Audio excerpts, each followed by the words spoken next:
Greetings, greetings. It's on you. You're live.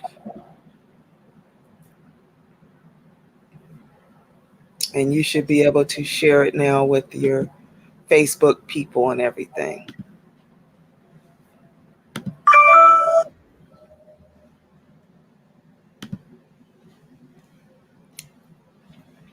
We should be live.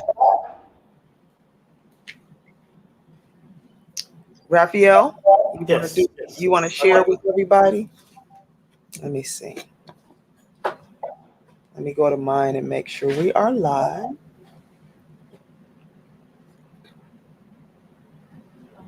Okay. Let me try this again. Okay. We're live on my page. We are live on my page. So greetings, everybody. I'm so delighted to be here this afternoon. We had a little technical challenges, but you know, you just cannot keep good people down. So we are here, and as the old folks say, the devil is a lie.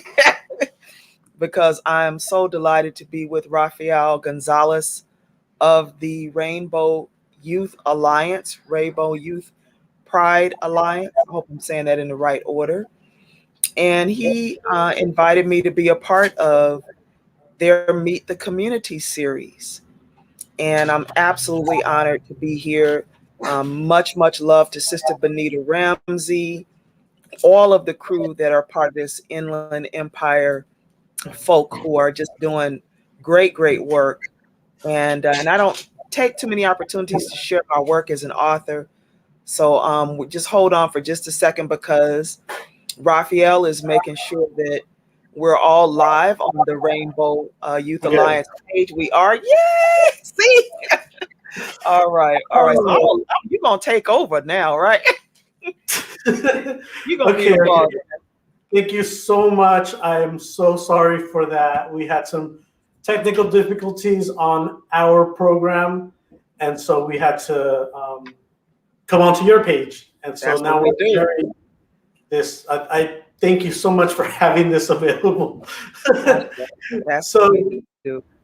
So my name is Raphael Gonzalez. I'm from Rainbow Pride Youth Alliance, and we are interviewing people in our community, introducing them to the community. So we have this segment called Rainbow Pride Youth Alliance Meet the Community. And we are highlighting, interviewing, and talking to some amazing people in the community and finding out what they're doing, what's going on, what we can learn about them, and all that good stuff. And so this week it's Love TaShia Asanti.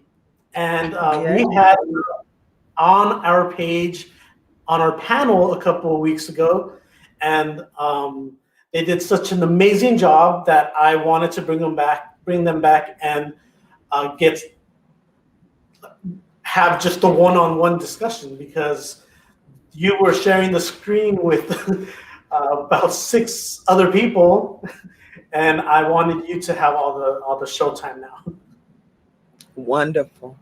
Yeah, Gabriel and all of those fabulous people who are just doing incredible work in the community to uplift us, to affirm us, to empower us, to celebrate us, and all of the work that you yourself do to help keep our communities going and strong and empowered and healed. And it's no joke to do that work full time. So I'm so thankful for you, and thank you for inviting me to be a part of this. Thank you. So can you tell us what your connection is to Rainbow Pride Youth Alliance? Yes, I met Sister Benita Ramsey many moons ago, and she is the one who told me about your organization, told me about you and the wonderful work that you are doing. And of course, I would later find out that other family members, you know, and that's my terminology, because you're my chosen family, are also a part of the village that makes up the Rainbow Pride Youth Alliance. And so I heard about the work that you were doing, and that you guys were really helping to save people's lives, to empower people, to help them connect with, various resources, whether it relates to their health and wellness, their mental health, people who need shelter. So various needs in the community that y'all address. And if you don't directly address it, from what I learned is that you link people up with other folk who can support them in fulfilling those needs. So that's Yes. how I heard about you. Thank you. Thank you. Enough about us. We want to know about you. So tell us about you. Like, where are you originally from? What's your connection to the Inland region, the Inland Empire? Did you go to school out here? Where did you go to school? Well, interestingly enough, I moved to this area about 4 years ago. And I grew up in Los Angeles, lived in Colorado for about 12 years, but I hail from Chicago. I have to give much love to Chicago, Illinois. I'm a Midwest girl at heart. So, always loving my West Coast fam. But I have family members all over the country, Africa, UK, all over across the world, of course. As I do my work, I get to meet a lot of people. So that's always fun. But I'm from Cali when it all comes down to it. Well, and then, so you're in an area where I was at before. I used to work out Yes, yes, Palm Springs. in Palm I'm now Springs. in Yeah. Palm Springs, California. Yes, Have you but had a lots of chance? Have you had a chance to go out and check out those Desert X art installations? Oh, yes. We went to the one outdoors, but I also had an opportunity to see the incredible museum here. I mean, they just have so much culture because when I came here, I first thought that it was like a resort town and it was a place where people came to retire, which is nothing could be further from the truth. Now that I've gotten in it, recently joined the board of directors of the L Fund, and I'm just really getting active and busy in this city, and I just love it. I mean, there's so much to do here. They have 4 international film festivals. They have like 4 different Pride celebrations. I mean, there's just so much to do here in Palm Springs. You never have to be bored if you don't want to. You have to kind of force yourself to stay home most of the time, because there's a lot to do, right? I mean, they have There's a a farm lot. Yeah. market. Yeah. There's a lot to do. So it's fun. Beautiful nights, Thank amazing you. weather. Yes. Um, I loved it out there. I love it out there. And so Yes. you're really connected in the community. Board of directors of the Alpha. Yes. Yes. Just started really because I had taken a sabbatical from my work as a community activist because I did it for so long and so hard. I was like a warrior, a frontline activist. And so now I still do my work, but I do it from a different position. I do my work as a journalist, I do my work as an educator, and I also do work to help heal people and help people heal themselves. And one of So the ways that I you do that is through my writing. so Yes, I'm you've written sorry, what'd you say, Raphael? you've written 2 books, Yes, right? Can you 7 books. tell Yes, actually, I've written 7 books, and I'm going to talk a 7 books? little bit about 2 of them tonight. And you want me to tell you a little bit more? So the 2 books we're going to talk about tonight. This is Sheep and the Wolves.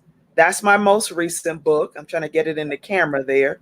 Let's see. There we go. And it is a published by Noble Trinity Media, and it's really centered around the opioid crisis in America and the drug trafficking. And so I bring out these characters. I'll tell you a little bit about them. It's the main character is her name is Sheba Ransom, right? With a name like Ransom, y'all already know. And she is a woman driven by a quest for unlimited money, street credibility, and of course, mind-blowing sex. We could talk about sex on this show, right? Oh, yeah. Okay, let me know if we need to keep it PG. I'm ready for that. So after the sudden and unexpected death of her mother, she meets and marries this kingpin named John Henry Carter, who basically puts her in the game. And she thinks it's really exciting, and it's a way for her to empower herself economically and help her son and all of this stuff that she eventually gives birth to. But little does she know that this life is going to lead her somewhere very dark, and she's going to almost lose the things that matter the most to her. So it's a story about her, but it's also a story about what can happen to you if you become a part of that drug trafficking culture, and how it harms the community and families and ultimately the world.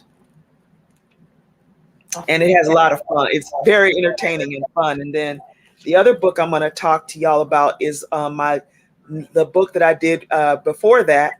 Sorry about this light, but it's called The Bones Do Talk, and it was published by Glover Lane Press.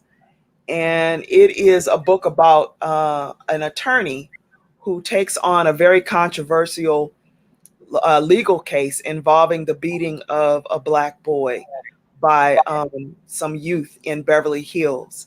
And as she takes on this case and fights for the rights of this Black boy, she also faces her own experiences with oppression that revolve around homophobia and transphobia and other types of oppression. And she also finds out that all of her allies don't just look like her. And that, she finds out about this family that she never knew she had in the book. And the relatives, I'm not going to tell you too much because I don't want to give spoilers, but she finds out some secrets about her own family that reveals some really powerful truths to her. And that, allies can show up in any body and any skin color, in all kinds of shapes and sizes. And so she learned some very powerful lessons about diversity in this book, The Bones Do Talk. So, that's telling you everything when the bones get to talking. So I'm going to read an excerpt from both of those books. But go on. You tell me when it's time for me to do that. I want to hear it. Go. Well, I'll tell you a little bit about these books and how they came to be. So, and a little bit about how I came to be a writer.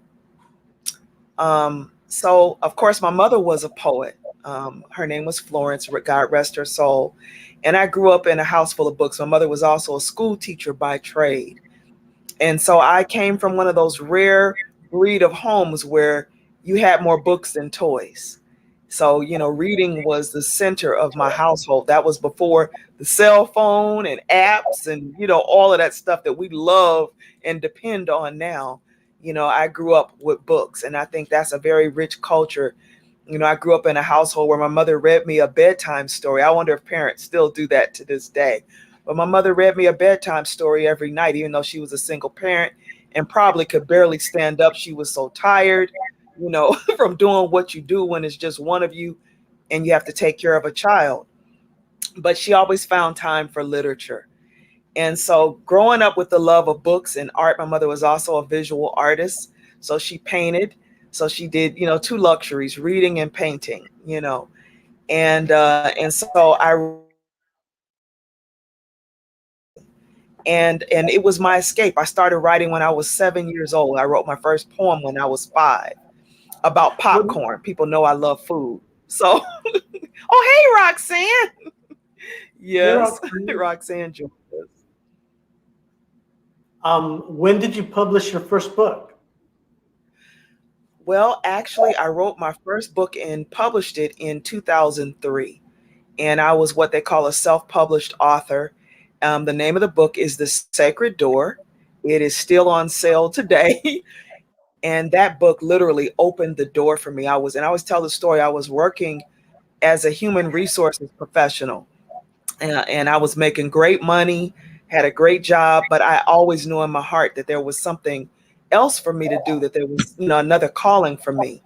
And I had the dream to write this book. And I literally wrote the whole book in one sitting, like the whole outline for it, 12 chapters. And I decided to self-publish the book. And 6 months later, everybody who knows me knows the story. I literally got a phone call from executives at Universal Pictures about being on a television show. And the rest is, as they say, history, because I ended up leaving that job as a human resources professional. And, after The Sacred Door, I launched my coaching business and started coaching people and helping people to tap into their intuition and, live their goals and live their dream. And that leads me to, being here today, like 7 books later, I've been able to now make a living full time as a writer, as a coach, as a spiritual teacher. So it really, writing that first book is why I always tell people, when you have a dream, when you have a goal, stay on it. It may be hard, because, we all need to eat and pay our rent, right? So sometimes pursuing a dream can be hard, but listen to your spirit and follow your dreams because they will make a way for everything you need. Ashe, Roxanne. So much love. Thank you, family. I love everything that you're sharing, that you're able to share with the community. Like Yes. it sounds like everything comes from the heart. Like Yes, and absolutely. like that gift that you have, and being able to share it, and being able to um, impact the community, like that's awesome. And then your writing, it's just so like relevant, like things that are happening now, things that people can Yes. relate to. That Yeah. we're going to share all your information on our page and on our website. So anybody that wants to buy a book or get more um, information about you and the products that you have and your services, they'll be able to get all that information. Um, Absolutely. Thank you. and then, so you're gonna read from your book. Which one are you gonna read first? I'm gonna read from The Bones Do Talk first because she's one of my favorite books. And yes, please buy the book, family. We do what we do, and as they say, art ain't free. So it takes a lot to write our books and to get them in print. I remember the first time I held one of my books in my hand, it was like a dream. I couldn't believe that I was literally holding my baby. And there's a lot of people who are watching right now. You have a book in you. I know you have a book, Raphael, with all the work you have done. And it's just really something. It immortalizes us. It makes sure that our stories are told. And that's part of this community work that we're doing through the Rainbow Pride Youth Alliance is that, we have to make sure our stories are told by us because sometimes when other people tell your story, they give it from a perspective that's not always accurate or it's based on their perception of you. So it's important that we Yes, define yes, ourselves, and tell yes. our own story so that we can properly represent us. So I And, want and to take yes. So I want to that's take y'all into the correct. life of these characters. Maya Wellbrook is the lead character. She is my heroine in the book, The Bones Do Talk. If y'all are just tuning in, today with my brother Raphael from the Rainbow Pride Youth Alliance. My name is Love TaShia Asanti, and I'm reading from my book, The Bones Do Talk, which was published by Glover Lane Press. And so the prologue, I want to just take y'all there by reading the prologue. It says, "The cemetery of love is filled with bones. Bones from romantic dinners missed and engagements gone wrong. Bones that have been broken, repaired, and broken again. On occasion, the bones will rise from the earth they're buried in and find their way back to the light. Others are so heavy with the burdens of the living, they'll never witness a second sunrise. The bones in this book are rattling, itching to ease their way out of somebody's skin and tell their story. And when the bones finally speak, everybody will listen. But the truth that will be spoken is not the truth that folks will necessarily want to hear. The good news is the bones never lie, as the dead have no reason to deceive us." So that's the prologue.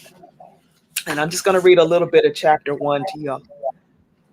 And this chapter is called Truth in the Present Hurts Less Than Lies in the Past. And y'all are watching Meet the Community with Raphael, host in the Rainbow Pride Youth Alliance. In 30 minutes, Maya would be sitting across the dinner table from one of LA's most eligible bachelors. Her prize catch bore the biblical name Zephon Elias Richards, after a God that went to battle with the devil and won. Zephon's package came with a law degree from Harvard, a $500,000 a year salary, and swag designed by Gold's Gym. Maya felt like she'd hit the relationship lottery. If all went according to plan, Zephon and Maya would be in postmarital bliss in 8 short weeks. But in the wedding game, almost getting to the altar didn't count. Plenty of engagements had turned to ashes just weeks, sometimes hours, before the happy couple took their vows. Knowing full well the fragility of African American marriages, Maya had taken off work and had a makeover at Nubian Dream Spa. She made this financial sacrifice because when her man saw her, she wanted to imagine that she was his gravy and he was the biscuit waiting to sop her up. Maya took one last look at her New York chic ensemble before making her way across the plush carpet of her Windsor Hills condo. She was dressed in night blacks from head to toe, had sterling silver at her ears, neck, and fingers. Her look was alluring, mysterious, yet warm and sensual, perfect for the evening she'd masterminded for yet another unforgettable date with her future. A light breeze brushed over her bare shoulders as she stepped out onto the porch into the lightly chilled Southern California air. The streets were quiet, but there was a visitor on her porch. A visitor who, unbeknownst to her, had secrets to unleash. They called him Prayers, the godfather of South Central, the Black community's John Walsh, the elder everybody loved to listen to on lonely days, but ran from if they were in a hurry. Prayers had on his street uniform, old-fashioned Levi's, the kind with the tan label on the right hip, white V-neck t-shirt, spotless as usual. A black Stetson brim sat on top of his salt and pepper cornrows. He stood and greeted her as she made her way down the steps. Evening, Miss Maya. You smelling mighty good. Must be Saturday. You heading on out to see your friend? Prayers inquired. An uncontrollable burp followed his nosy question. Yeah, that time of the week. Keep an eye on the place for me? Prayers yawned before answering, like he was contemplating something important. He answered in that infectious being raised voice that made everybody in the hood want to be his best friend. A brother got your back. Prayers always watch over his people. Don't you worry none about that. Maya chirped the alarm and unlocked Sweet Baby. That's what it said on the license plate of her pearl-colored Lexus SUV with all the bells and whistles. How are things coming with the search for the people that hurt Miss Lola? Lola was Prayer's late wife. Coming along fine. Every day they finding out something else. He paused again to take a long swig of his summer warm suds and continued his late night banter. Miss Maya, I got to ask you something. Pretty as you are, why you waste your time on that no good man? I've been watching him. Can't put my finger on it, but something ain't right about that brother. I think he hiding something. Prayers drained the last bit of suds from his liquid dinner and sat back down on the stoop. Prayers, give me a break. What could Zafan possibly be hiding? Never know. He might be a serial killer. Maybe he one of them upload brothers like that boy married them writer do them books make black men look like dogs. Zephon on the down low? Yeah, right. Odds are better he's a serial killer. Look, Prayers, unless you have something specific to tell me, this is what we lawyers call a moot conversation. Maya waited for an intelligent response. Got nada. Tonight, like most nights, Prayers was lit. Alcohol was doing the talking for him. His gums were flapping, but he wasn't saying anything that made an ounce of sense. I'm waiting, Prayers. Can you substantiate any of your erroneous claims? What would make you say something like that about the man I'm going to marry, have 3, 4, 5 babies with if I can? Prayers shook his hand back and forth like Maya wasn't hearing him.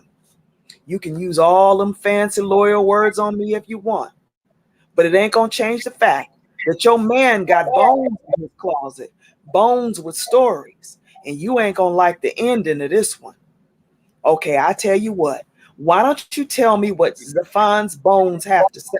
Go ahead, Prayers. I'm listening. You ain't gonna believe me anyway. Try me. Prayer sat there quiet as the graveyard at sunrise. Maya waited a few more seconds for him to explain his comment. Finally accepted he had nothing of value to say. Prayers was drunk and bitter, and she knew why.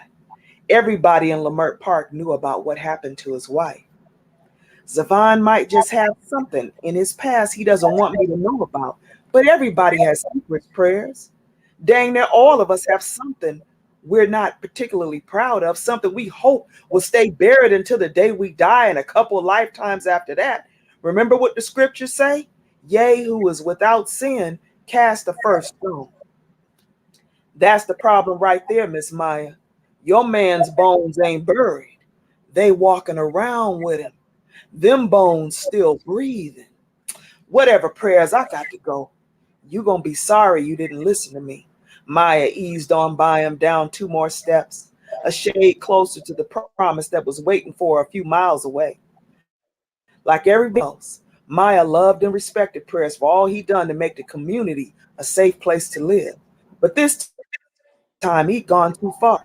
Bottom line, in a couple months, Maya Wellbrook will be walking down a rose petal covered carpet into the arms of her UBM, ultimate black man, into the valley of marital bliss. Short of Jesus coming down and claiming his children, wasn't nothing getting in her way. She stopped at the bottom of the steps.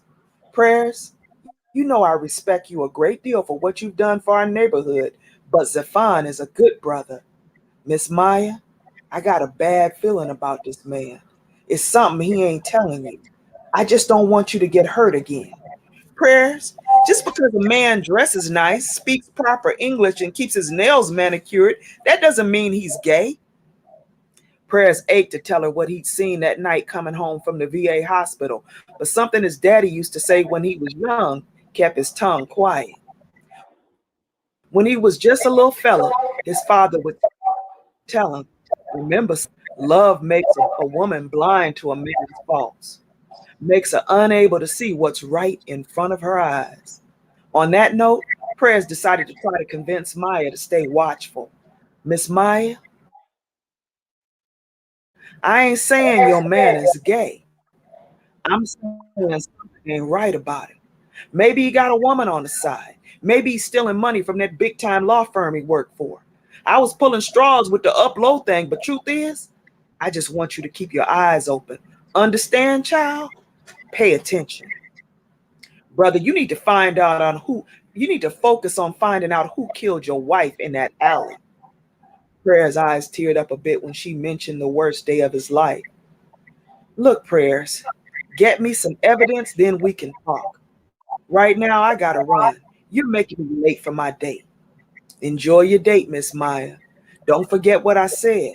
I'm gonna get you some proof, and then Prayers, let it go. Evening, Miss Maya. I'll be seeing you around, Prayers said, rocking forward, up and off the steps, and moving on down the street. That's it. Oh, Oh, there's this is several books getting inside. good. I Thank you, felt like I thank you. was watching this episode. Where do you draw inspiration for these characters? I mean, it's just Yes. there's a lot going on there. Yes, there is. Well, Maya, of course, she is an attorney, so she took kind of a mainstream approach to her activism. But definitely my journey as an activist really was the inspiration for her character. She is she's a fireball. She's a warrior for justice. She's a fighter. And so, as you're going to find out as you read more of this book, is that, she really is passionate about what she believes in, and she doesn't have a problem expressing herself and saying what she feels and thinks at any given moment. Thank you, Slim. I received that. And so she is a fighter. And, when she sees an injustice, she feels that she has a responsibility to stand up for people that can't stand up for themselves and to speak for people who have been silenced or don't have, the power to speak up for themselves. And I think, when I was developing her character, that work and that part of my journey as a journalist, that was always something that I thought about when I was doing my journalistic work. Was there people who are either in jail or imprisoned, or they've been so beaten down, by oppression and discrimination, that they don't have the ability to speak up for themselves, or poverty or homelessness or mental health, or disparities in healthcare. Those are things that disempower us. So I wanted to write a book where the main character, this woman, this Black woman, was really empowered in who she is, and believed in standing up and fighting, and going against those systems, because it's not just the people, it's the systems that oppress us. So that's what Yeah. this book is really about. And there's so many levels of healing and empowerment that this character goes through, from her sexuality. And again, I don't want to give too many spoilers, because I want y'all to No. buy and read the book. But yeah, so yeah, this character was really inspired by my own experiences. And those who know me will read this book and go, "Oh my God, that some of that stuff is real, for me." So yeah, that's what inspired this character. Thank you. Thank you. And what is your hope to what do you hope to accomplish when you write these books? My hope is that, one, I show people the power of the pen. And the other book that I wrote, the last book that I wrote, The Sheep and the Wolves, was one of the few books, and I still put a lot of social consciousness in the book, but it's one of the few books that I just really had fun writing, because I always feel a sense of responsibility about what I write, because I want to, represent my community and our communities at large. Thank you. Thank you, Roxanne. I want to represent our communities right. I want people to, because through writing books, you can literally, change images and perceptions of a community. So where some people might see Black women through a lens like, WAP, and I'm not trying to dog out my sister Cardi B, because I love her and her hustle too. And I love what she's been able to do. But I think it's important that we are responsible with the images that we put out of ourselves and our communities, because some people will read a book or watch a movie or listen to a song or watch a music video, and they will see us through that lens, right? And I don't want to be defined by my body parts. I mean, I love a beautiful body, don't get me wrong. I think, sex and sexuality is a beautiful and divine thing, but it does not define me. How I love and who I love does not define me. And so it's important for me to tell stories that, position that as a truth for our community, because so many people see same gender loving, bisexual, trans people through the lens of how they love or how they have sex. And I'm not saying that's not important too, that I'm not saying that's not sacred and divine, but it's, they eat, they go to work, they pay bills, they have hearts, they have souls, they have, Yes. purpose and destiny, and they are part of the divine makeup of, the cosmos and the universe. So I like to tell stories that change perception. I love that. I love that. I think we need more people doing that um, in this world. Absolutely. Yeah. And I think Um, even, oh, go on. What were you going to say? no, go on. No, I was going to say, even in the other book, Sheep and the Wolves, you made me think about, that character as well. This is the other book family that I'm going to share from a little bit later. And I don't know how much time we have. I know you're keeping up, Raphael, but this is the other book that I wrote, Sheep and the Wolves, published by Noble Trinity Media. And I'm excited to share too on this show that, with my business partner, D. Pepper Massey, and the support of, Pinky Dewberry Juice and my entire family and community, that I've been able to, launch with Noble Trinity Enterprises, a publishing imprint, a publishing company. So now we're in the position to publish the books of other writers and authors. who, Wow. yeah, so I'm That's really, really awesome. excited about that. Yeah, we're going to be making an announcement very soon about the first year of catalog of books that we're going to be publishing. We have 7 authors that we're going to be working with, as well as the 2 authors that are already on our book, on our catalog, Julius Noble and Ramona Bridges. So we're going to be talking about those books, and we're soliciting submissions from writers right now who have books that they want to publish, and writers.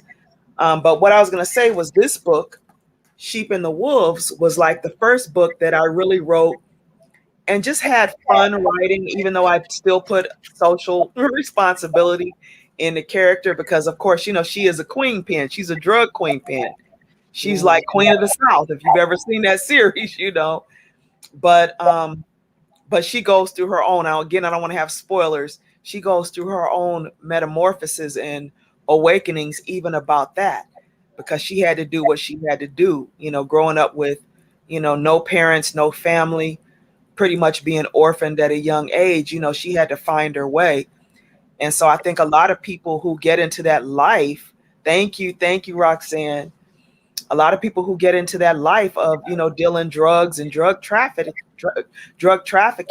a lot of times it's not by choice. It is for them a way out of poverty, a way out of a life that they were born into. That's why we see, second, third generation drug dealers and drug traffickers. And, and it's a way to, for them, they see, to empower themselves and to make a living for their family, and then ultimately to, have the lifestyle that they see glorified on social media and on television. And so I think, these are things that we have to shift, because, when we look at the far reaching effects of drug trafficking, to the community, to the families that live there, to the world, it really does not make things better. And so if we can start to create systems that redistribute wealth, I believe it will start to change the need for people to ever enter into something like drug trafficking. Yes. Yes.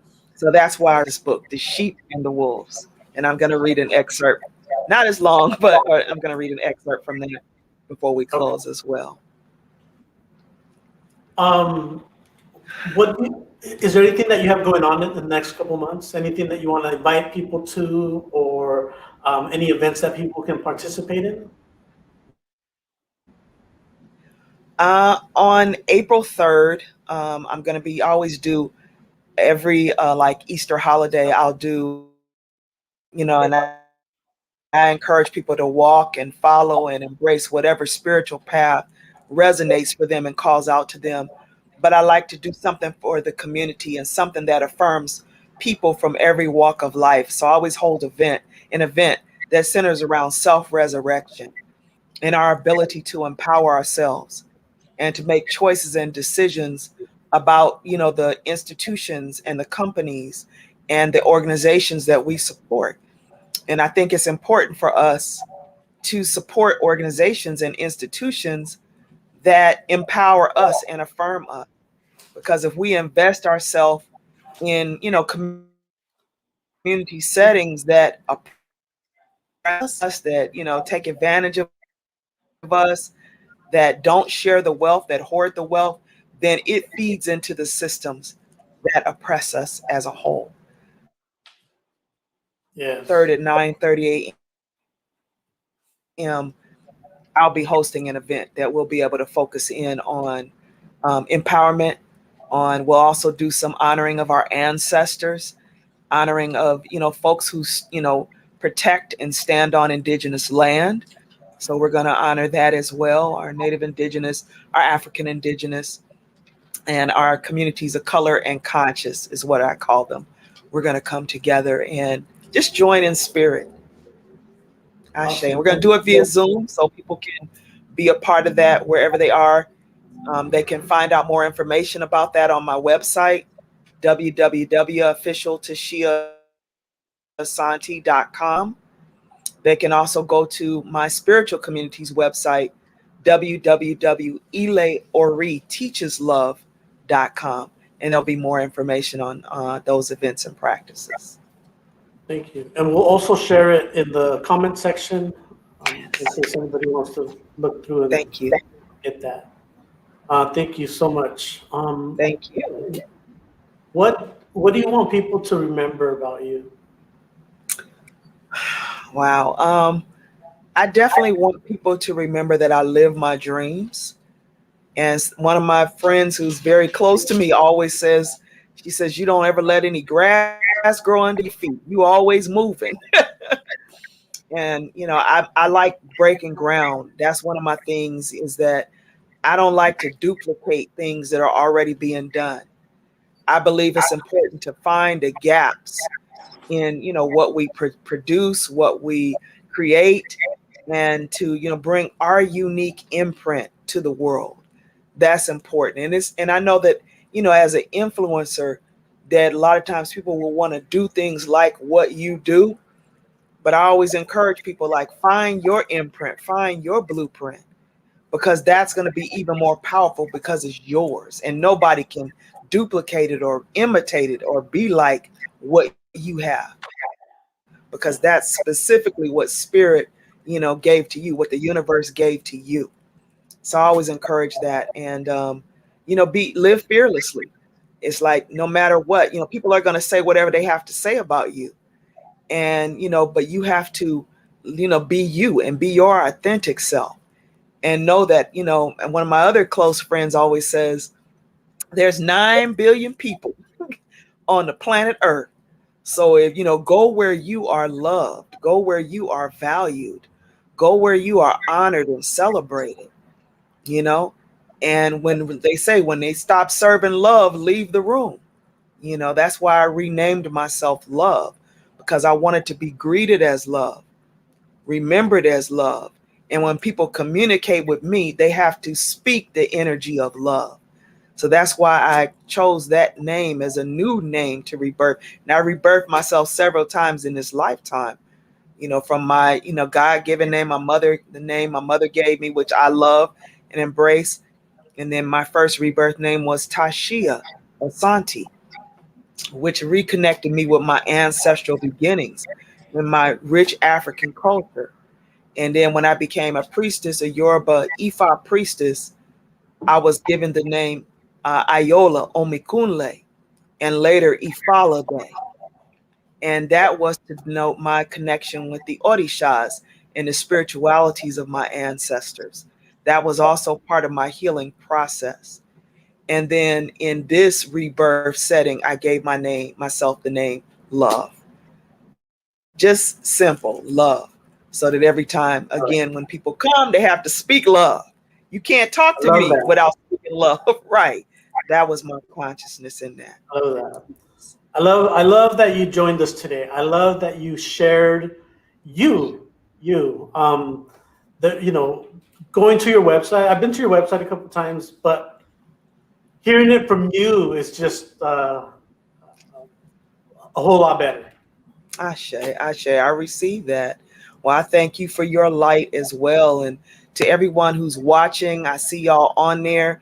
To all of those who are commenting, thank you so much for your support. I know some of you are like my greatest supporters. Much, much, much, much love to all of you who are there, who support me every day, who are the first ones to buy my books, to read my books, to review my books. And that really makes a difference, because I can't do what I do without the love of family, without the support of my loved ones. And so I just speak that, and I give thanks for that every single day. I don't take it for granted. I don't take the support of my community for granted. Ashe. Um, I, so I like to give people the space to give shout outs. So if there's anybody that you want to name, anybody that inspires you, that they're there for you, that you want to give a shout out to, like now is you.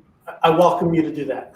Oh, well, absolutely. I just want to shout out to Noble Trinity Enterprise, D. Pepper Massey, House of Pinky, Pinky Dewberry Juice, my family, my daughter Danielle Combo, my brother Francis, all my beloveds, my brother Charlie, all my beloveds that are on here. Roxanne, thank you so much for showing up and supporting always, and just my entire community and family. I can't see everybody who's on here. I see we have some viewers, so I won't be able to see all of you who came out in support tonight. My bestie who just had a birthday, Ia Nanina, my temple, Ile Ori Agbe Egun. You already know you rock, putting so much love. And of course, my beloved ancestors, my spirit children, Stone, Xavier, Antoine, my beloved daughter, Danielle, who is just doing powerful, powerful work.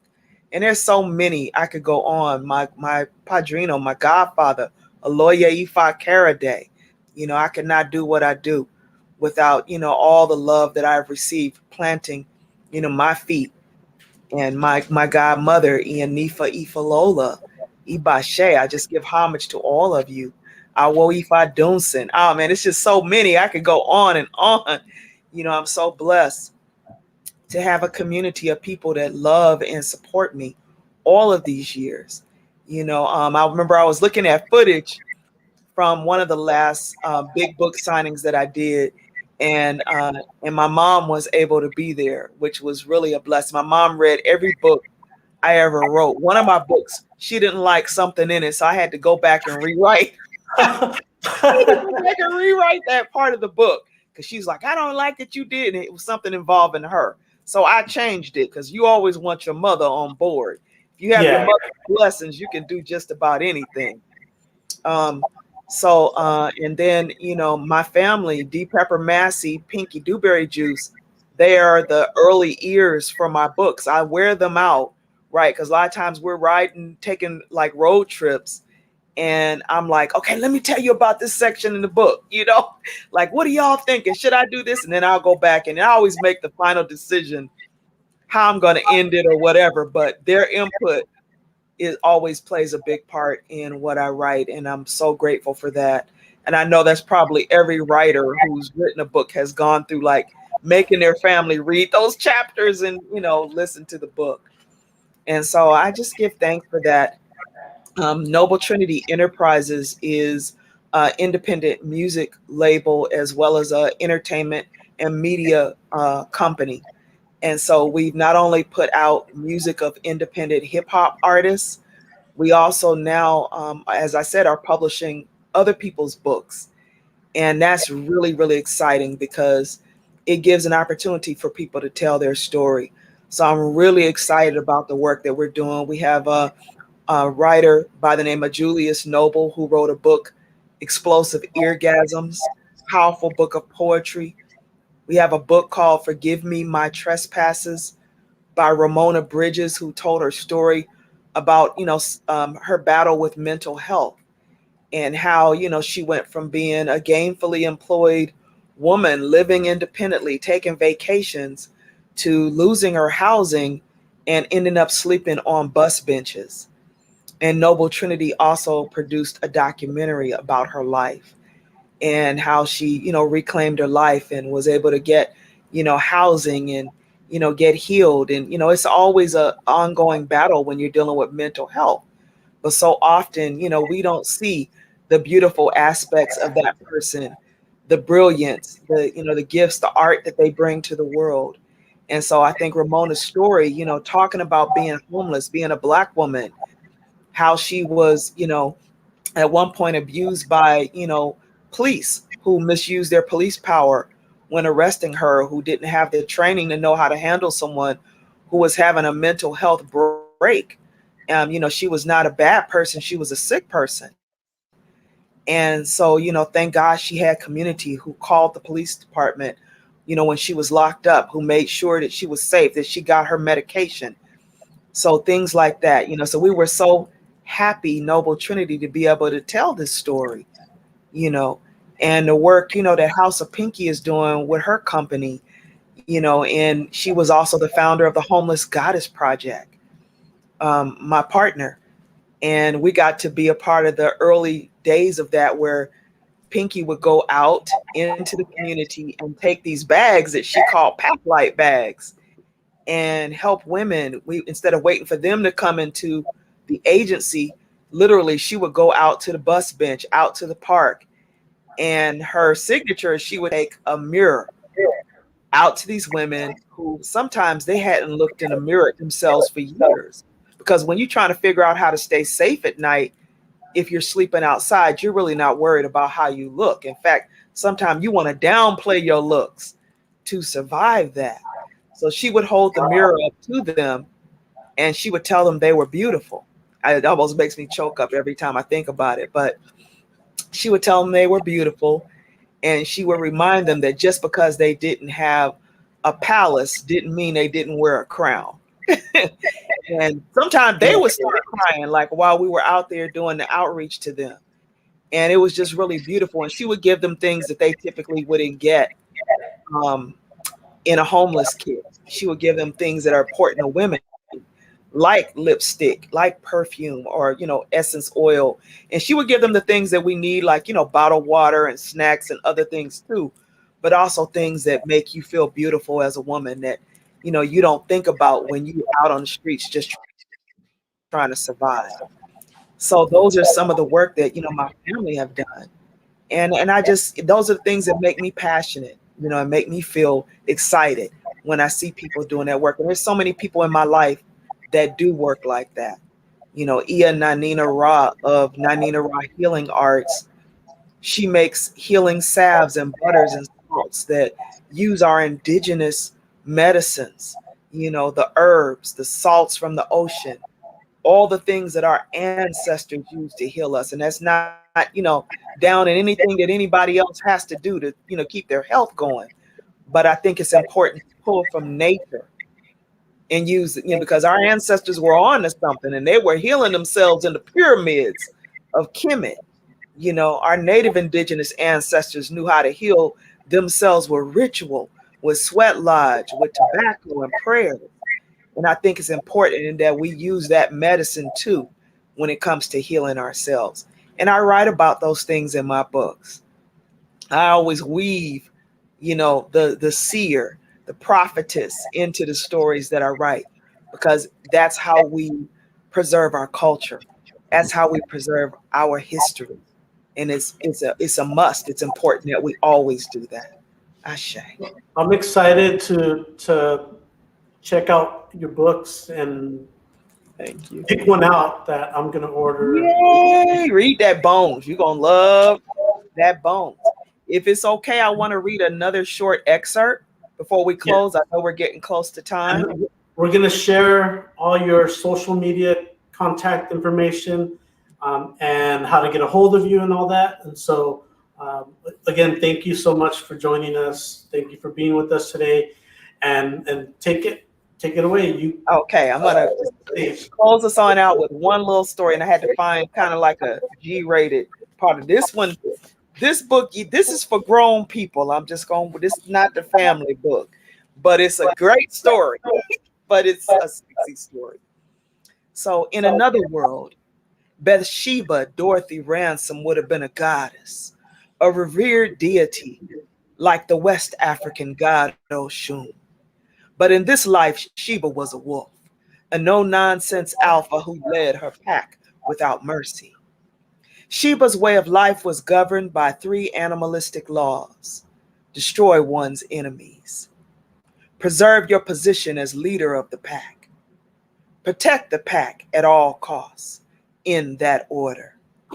Sheba had been trained by the gurus, two of the most ruthless wolves the streets of Los Angeles had produced. The first to introduce her to the game was the womb that conceived and birthed her, Dorothy Oziah Ransom. The world had given her the sobriquet Mama D. Mama D was the daughter of two good Christian parents who were as godly as the devil himself. Miss Dorothy was a master at the game of swindling. It would take her at least 2 generations of do-gooders to clear the karma Lady D had accumulated with her heartless schemes. Sheba's second teacher was John Henry Carter, a 6-footer with a body like a wrestler. Sheba's beau was a man with no compassion or morals, a man who had turned his back on his family to maintain his kingdom, a kingdom that had long since been decimated by his rivals.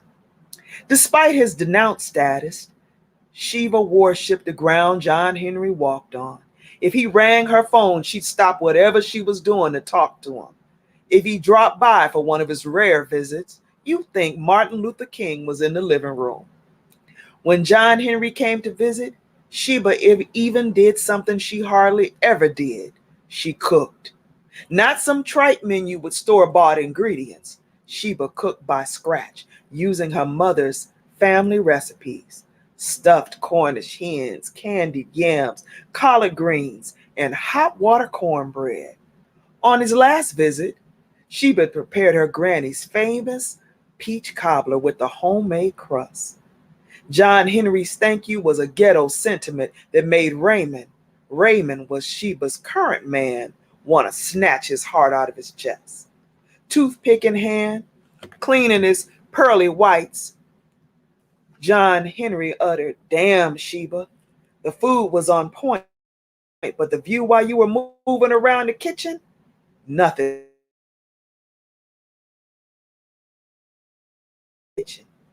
Crass comments, but Raymond put him in check with a quick. Raymond stared the old wolf down and told him, "I told you before, don't be playing with my woman. If you can't show respect, don't come to my house." "Man, what you getting all riled up for? Me and she go way back. Plus, that's my son's mother. We're cool like that." "Man, I don't give a damn about how long you've been knowing her. That's my woman, and this is my house. Don't let it happen again." John Henry stood up. "Or what? You gonna beat me down, Raymond, huh? What you gonna do, man?" Raymond stood his ground. "Let's just say we'll handle it like men." John Henry threw his head back and laughed. "I'ma let that threat go this time." Sheba stepped in the middle of them like she always did. "John Henry, you're wrecking the mood in here." "Fine, I apologize for my inappropriateness. Is that better?" Raymond had had enough. "Man, I ain't got time for this foolishness. Sheba, I'm going downstairs let me know when your company leaves." As soon as he was gone, Sheba snapped her head around to John Henry. "Why you always starting ish? Raymond takes everything too serious. I was just kidding with you. No harm done. Kidding is for kids, John Henry. We're grown people." Okay, calm down. Can you make me a plate to go? And where's my son? You didn't tell him I was coming?" "Yeah, I told him, but he has late practice tonight." "Well, tell him to call his old man when he gets in. I'm out." Sheba nodded, got up, and walked him to the door. On the way back down the hall, she paused in front of a floor-length mirror to appreciate what God had given her at birth. Sheba had that Tyra Banks kind of beauty. She had front and back working on her behalf. Her huge mane of hair was a dusty brown with hints of blonde. She had eyes like a leopard and skin the color of high-grade amber. At 39, she could still cause a fender bender or two simply by walking down the street. Sheba had never been in love, not the way Squares did it, flowers, cards, cooing and breathing on the phone all hours of the night. Sheba was in love with what men did for her, how she felt on their own. If women didn't hate on her when she walked in a room with a man, she lost interest in a matter of days, sometimes hours. When her and John Henry stood up, not only had her heart been shattered, Sheba's entire operation walked out with him. She was depressed as hell, felt like giving up on life altogether. Ronnie, short for Veronica, helped her get back on track. Ronnie was an ex-cop who Sheba had bedded for about 6 months when she first broke it off with John Henry. Ronnie was one of those androgynous women who cast for a man in the right clothes and shoes. Ronnie used to be a beauty, more like a lamb.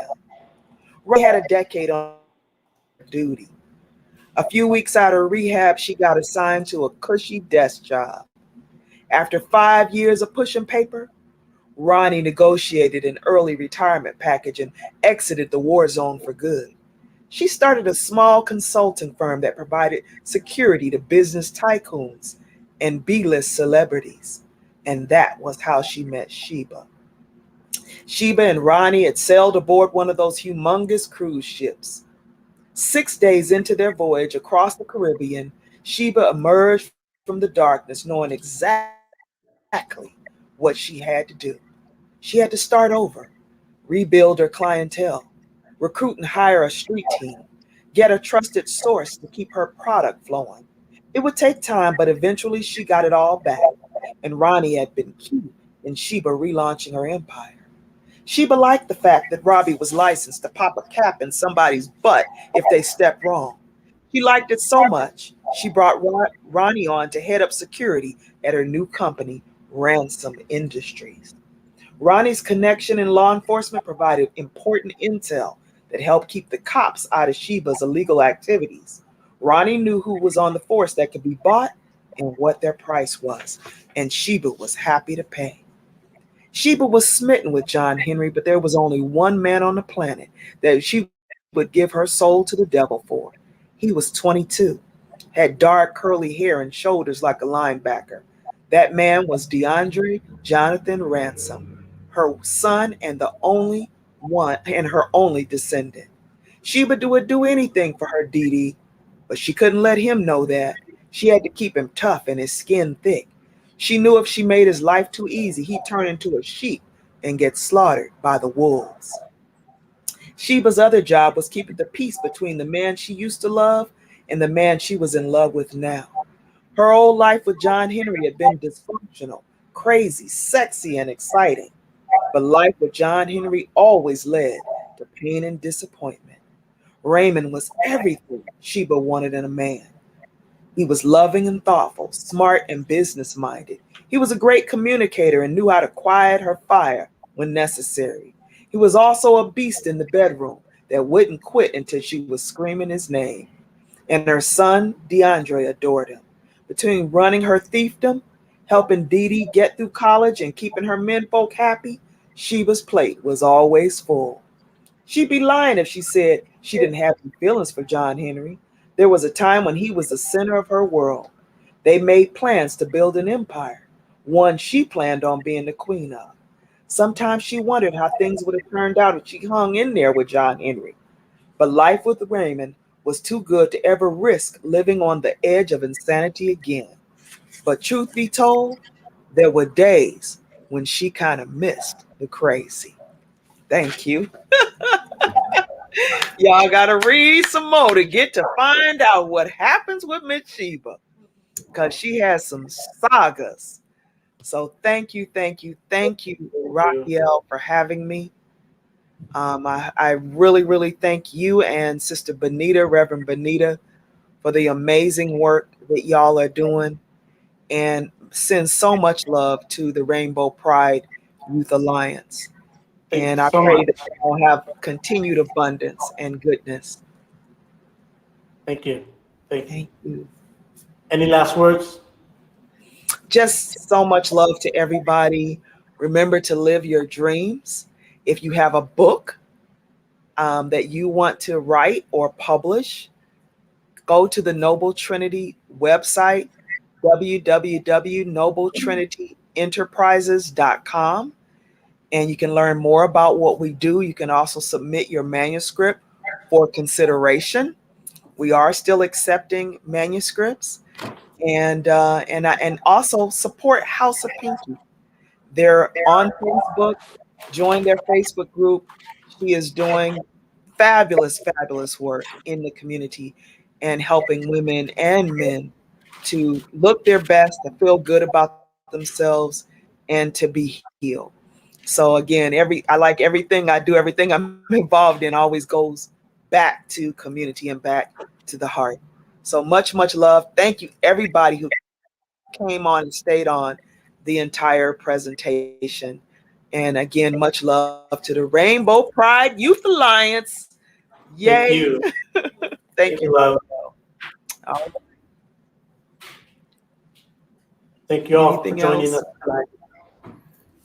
Thank you. See you again here next week, next Monday at All right. 5:30. All right. All right, family. All right. So I'm going to close this out. Yes, Raphael? All right. Have a good evening, everybody. Thanks for coming out. Good night.